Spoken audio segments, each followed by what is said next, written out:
अभी अगर आप इंडिया की टीम उठा के देखें, ओपनर से लेकर मिडिल ऑर्डर के बाद ऑलराउंडर्स, फिर जेन्युइन स्पिनर्स, फास्ट बॉलर्स, तो ओवरऑल सिलेक्शन ने बड़ी जबरदस्त टीम सिलेक्ट की है कंडीशन के हिसाब से, तो डिजर्व करते हैं जीतना। अगर मैं तो ये कहूंगा कि कोई वर्ल्ड की टीम भी बना दे इस वक्त और इंडिया के खिलाफ, तो मेरे ख्याल में इंडिया उनसे भी जीत जाएगा। भारत ने जादू चलाया, तीसरे मैच के अंदर बिल्कुल पास भी फड़कने ना दिया। हाँ तो भाई एक बार फिर से अभिषेक का आतंक आया, एक बार फिर से शर्मा ने कोहराम मचाया, T20 वर्ल्ड कप के लिए सभी टीमों को डराया।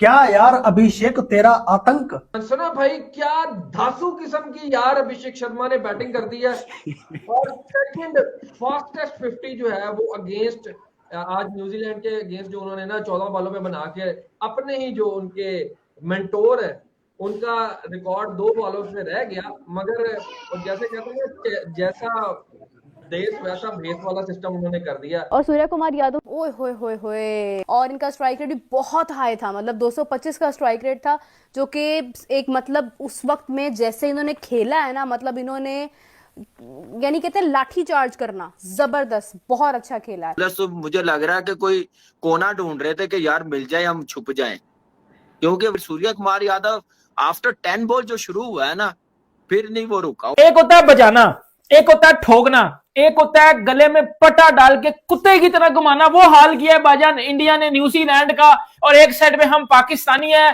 जिनकी मार्केटों की फटी पड़ी है T20 वर्ल्ड कप को लेकर कि भाईजान हमारा इंडिया क्या हाल करेगी 15 फरवरी को। अभिषेक शर्मा मैंने देखा है कि जिस भी मैच में खड़ा होता है ना 10 ओवर, ठीक है, वो डिजास्टरस किस्म के 10 ओवर होते हैं। अभिषेक शर्मा यार जब से आया हुआ वो एक अलग ही प्लेयर नजर आ रहा है। बाकी टीम एक साइड में जैसे 2 आउट हो गए हैं, वो अपनी शॉट्स जो उसकी रेंज में आते हैं वो रुकता नहीं है। और सूर्य कुमार यादव के जो पार्टनरशिप है वेरी इंपॉर्टेंट। अगर वहां पे सूर्य कुमार यादव आके पहले अपनी फॉर्म बहाल करने जाता है, स्ट्राइक रोटेट करने जाता है, वो अपनी शॉटों पे रहा है, उसने रन किए और भाई मेरी फट रही है, मेरे दिमाग में दर्द हो रही है। क्या देख रही हो भाई साहब, ये ट्रेलर हमको इस चीज का दिखाया है 15 फरवरी में, अभी पूरे 23 दिन पड़े हुए हैं भाई। ये भारत ने जिस तरह की क्रिकेट प्रोड्यूस की है पिछले 25 से 30 दिन के अंदर, उस सारे प्रोपेगेंडे को मड के अंदर मिला दिया। भारत ने बताया कि there is a difference between. Abhishek Sharma Asia cup 2025 में क्या हालत करके गए थे, क्या तबीयत खराब करके गए थे, वो अभी मैं भूला नहीं हूं। ऊपर से 15 फरवरी 2026 को इंडिया पाकिस्तान का एक बार फिर से मैच रखा गया है और अभिषेक शर्मा अपनी फॉर्म को कंटिन्यू रखते हुए आ रहे हैं। और ये कोई क्रिकेट नहीं खेलते, ये बलात्कारी वाली क्रिकेट खेलते हैं। बाकी के खिलाड़ी 40, 45, 50 बॉल खेलकर इतने रन करते हैं, लेकिन ये 30, 35 बॉल खेलकर। तो वसीम अकरम ने उसके 1-2 शॉट्स के ऊपर कहा कि यार दे आर अनबिलीवेबल शॉट्स ना। तो अभी मैं देख रहा था वसीम भाई को, लोग कह रहे थे कि वसीम भाई आप भी ना बहुत ज़्यादा कर जाते हैं, क्या अनबिलीवेबल शॉट्स हैं। ठीक है, नॉर्मल है, आप एमीना कम बहुत चुप देते हैं। मतलब वसीम भाई को ट्रोल किया जा रहा था। इंडियन टीम से कोई नहीं रुकता, हर बॉल दे मार 4.5, हर दूसरी तीसरी बॉल बाउंड्री के पार। भाई क्या गेम है। और वो जो बॉक्सेस टिक करने थे ना, वो ऑटोमेटिकली ऐसे सही तरीके से हुए हैं। अब अगला मसला तो ये है ना, 15 फरवरी को पाकिस्तान का हमारा क्या होगा भाई। 15 फरवरी को इंडिया हमारी औकात इस तरह याद दिलाएगा भाई। शहीन शाह अफरीदी जिसने स्टेटमेंट दी थी कि 15 फरवरी को इंडिया को देख लेंगे, भाई इंडिया ने अपना जलवा दिखाना शुरू कर दिया। किसी पाकिस्तान किसका, मैं तनवीर का सुन रहा था। अब तनवीर ना कोई औखा होके ही तारीफ करेगा, कहदी भी करेगा, मतलब इंडियन किसी क्रिकेटर की, ठीक है। मैं मोहम्मद यूसुफ की सुन रहा था, उन्होंने कहा यार he is technically very sound. Mohammad Yousuf कह रहे हैं अभिषेक शर्मा के बारे में, जो सिर्फ T20 एक्सपर्ट माना जाता है इंडिया का, ठीक है। आप देखिए ना, मुझे भी लगता है कि वो कोई टुल्लेबाज नहीं है, वो कोई फलूक नहीं है। कितनी कंटिन्यूटी उसकी इनिंग में चल रही है और मुख्तलिफ कंडीशन में चल रही है। उस बंदे ने इधर भी किए, दुबई की टफ कंडीशन में भी किए, उसने ऑस्ट्रेलिया में एक इनिंग कर दी, 68 की शायद की थी, उसने सीना कंट्री में सबके खिलाफ रन कर दिए। सो मैं आज देख रहा था पाकिस्तान टीम जब अनाउंस हुई थी तो ख्वाजा नाफे का जिक्र हुआ, तबरेज शम्सी ने साउथ अफ्रीका का बॉलर है उसने कर दिया, एशवन ने किया। मतलब वो इसलिए उन्होंने मुझे लगता है उस हद तक किया कि किसी को पता नहीं होगा कि हु इज ही, ठीक है ना। बट ऐसा प्लेयर आप सोचिए ना, 90 स्कोर कितने 6 ओवर में हो गए थे, इफ आई एम नॉट 94। ठीक है, मैंने आपको क्या बोला कि अभिषेक शर्मा वो प्लेयर है, खड़ा हो गया ना 6 ओवर में मैच कैसी तैसी फेर देता है।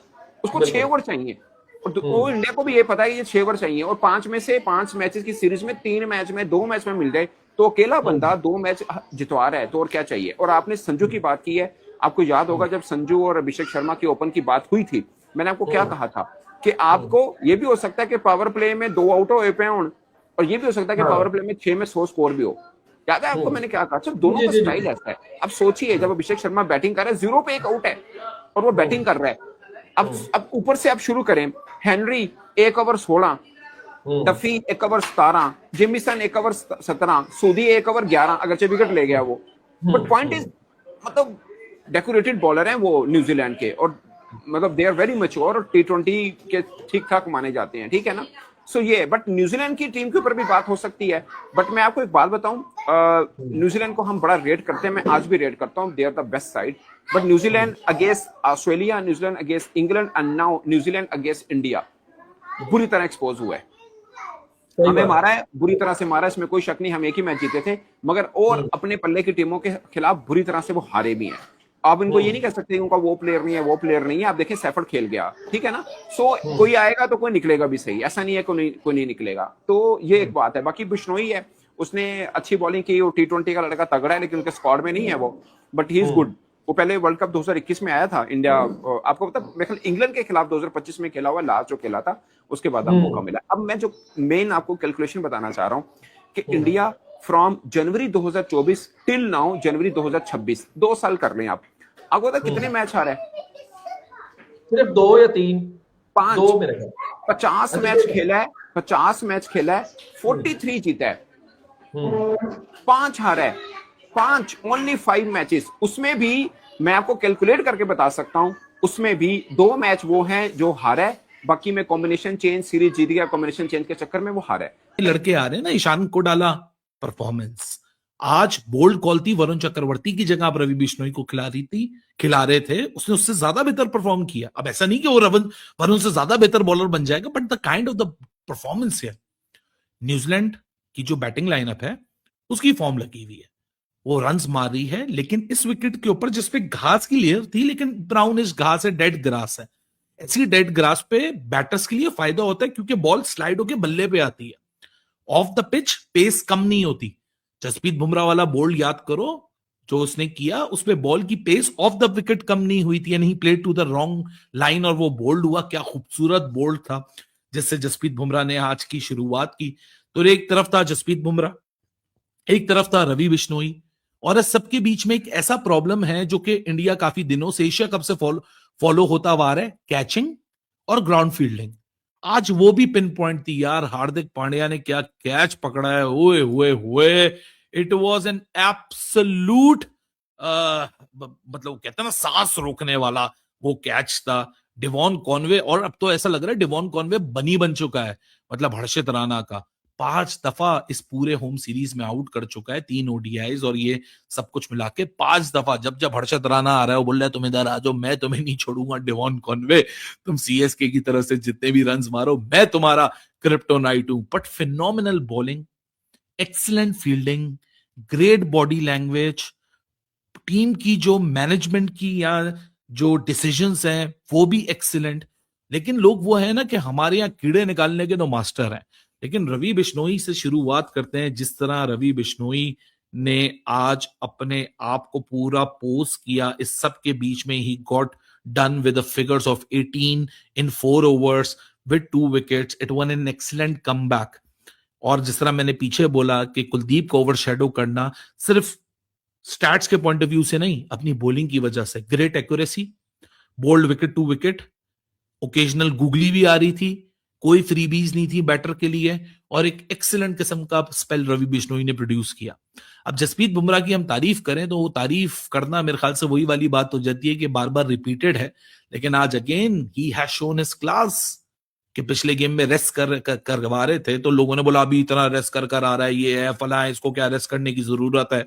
लेकिन जसप्रीत बुमराह 4 ओवर 17 रन 3 विकेटें, और फिर एक दफा वो एश्योरेंस इस बैटिंग सरफेस के ऊपर, जहां ड्यू का भी फैक्टर है, विकेट में कोई बॉलर्स के लिए ग्रेट असिस्टेंस मौजूद नहीं है, the kind of the line and the length he maintained, and वो वेनम जो है ना बुमराह की बॉलिंग में, वो आज फिर उसकी ग्लिम्सेस नजर आई।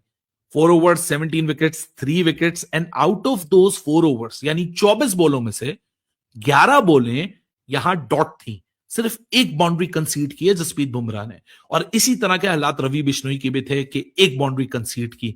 लेकिन इस सबके साथ साथ ना हमने आज बुमराह की भी बात कर लेंगे, बिश्नोई की बात कर लेंगे, लेकिन हार्दिक पांड्या मुझे लगता है कि पिछले भी T20 में और आज के T20 में भी हार्दिक पांड्या की अगर बात करें, he has been bowling like anything.